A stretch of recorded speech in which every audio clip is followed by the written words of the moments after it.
Hello there, and welcome to another edition of the 32nd Historian, and today we're in Drumiskin, County Louth.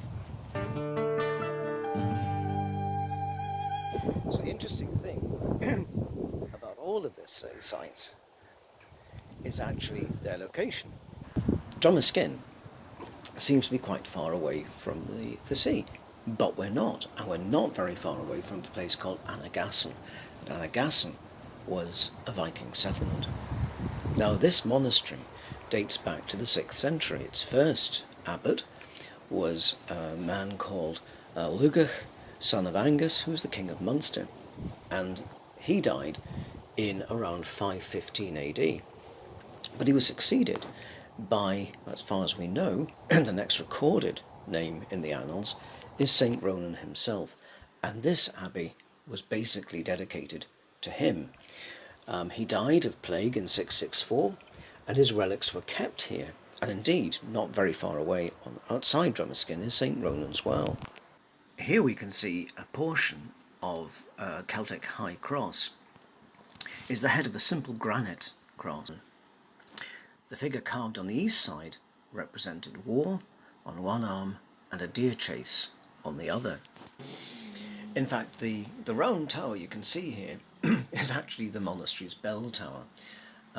It's now, quite short looking, and if you say indelicately, it looks a bit squat. If we look at the top, we can see a very notable feature in the conical roof. But both this and the two rectangular windows below it were only added in renovations in 1879. 30 years before that, it was recorded that a small cabin, a stone cabin, was associated with this round tower, which in 1840 at least still had a door in it, and it was blocked up by repairmen. Now behind the round tower we can see a ruined church, and here we see the present east window, and this was probably put into the church here sometime in the 15th century.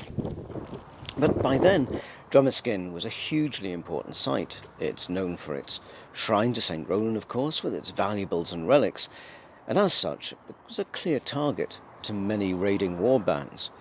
For example, in 908, Irish war bands plundered here, and in 978, the Danes did likewise, and the Irish again attacked here in 1043. Probably a bit fed up at this, the monks actually eventually left this site for another close by. And during the medieval period, the Archbishops of Armagh ruled the diocese from here, along from Drogheda and Termonfechan. And in fact, Archbishop Milo Sweetman actually died here in 1380.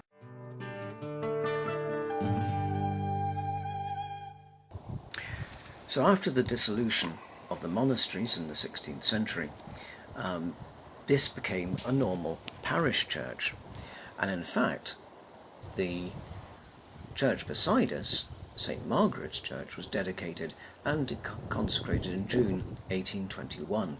In fact, we think that its stones from an older church, which was very, very much in need of repair, were used to build it.